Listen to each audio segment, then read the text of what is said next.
Election কমিশনের বিভিন্ন জায়গায় অনেক ডিসিএসপিরা প্রকাশ্যে পক্ষপাতিত্ব করছেন। ইলেকশন কমিশনের একটা সুষ্ঠু নির্বাচন করার কোনো ক্ষমতা নাই, অথবা তারা ইচ্ছাকৃতভাবেই ওয়ান সাইডেড হয়ে একদিকে হেলে পড়েছেন। মূলত বহু জায়গায় অধিকাংশ কেন্দ্রেই ভোট কনস্টিটিউয়েন্সিতেই তারা হুমকি ধুমকি দিচ্ছে, মারধর শুরু করেছে এবং কেন্দ্র নিয়ন্ত্রণ এবং দখল করার মহড়া দিচ্ছে প্রকাশ্যেই অনেক জায়গায়।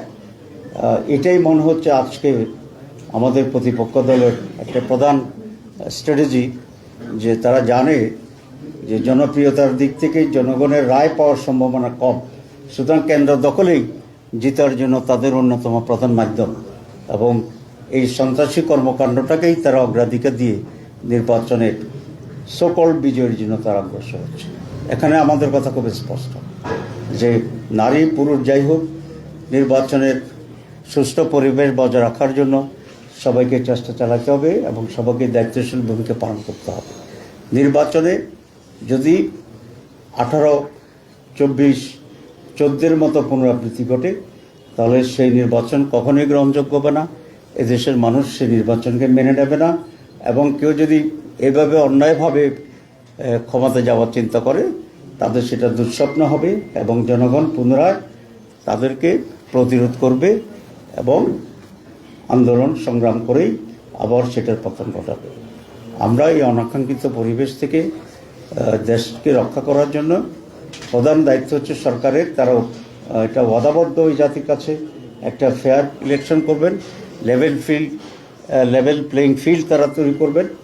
কিন্তু আমরা সেখানে ব্যাপক দুর্বলতা দেখছি। আমরা বারবার দৃষ্টি আকর্ষণ করছি সরকারের। ইলেকশন কমিশনের বিভিন্ন জায়গায় অনেক ডিসিএসপিরা প্রকাশ্যে পক্ষপাতিত্ব করছেন, আমরা সেগুলো দৃষ্টি আকর্ষণ করতেছি।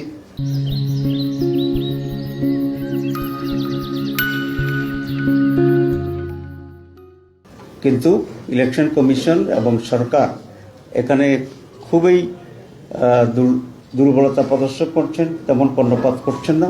হয় সরকারের বা ইলেকশন কমিশনের একটা সুষ্ঠু নির্বাচন করার কোনো ক্ষমতা নাই, অথবা তারা ইচ্ছাকৃতভাবেই ওয়ান সাইডেড হয়ে একদিকে হেলে পড়েছেন, যেটা এই পুরা নির্বাচনকে প্রশ্নবোধক করবে এবং এক জটিল পরিণতির দিকে দেশকে নিয়ে যাবে।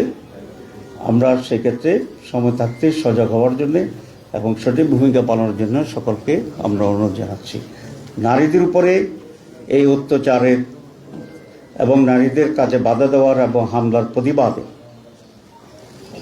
আমরা আমাদের যে নারী সংগঠন আছে, সেই নারী সংগঠনের উদ্যোগে আগামী 31 তারিখ আমরা একটা প্রতিবাদ নারী সমাবেশ করব সোহরাওয়ার্দী উদ্যানে।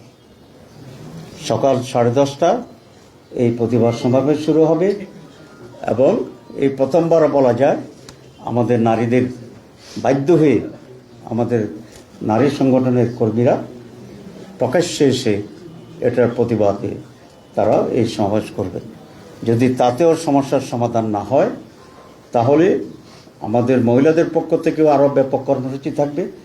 আর 11 দলীয় যে জোট আছে, এই জোটের পক্ষ থেকেও আমরা মাঠে বড় ধরনের কর্মসূচি দিতে আমরা বাধ্য হব। আপাতত আমরা আমাদের মহিলা সমাবেশের কর্মসূচিটা আমরা ঘোষণা করছি, যাতে করে সরকারের দৃষ্টি আকর্ষণ হয় এবং প্রতিপক্ষেরও আমরা দৃষ্টি আকর্ষণ করতে চাই, কারণ তাদেরও সংযত হওয়ার এবং আচরণবিধি মেনে চলার বিষয়টি আছে। অন্যথায় এই জাতি যা করণীয় সেটা করবে ইনশাআল্লাহ।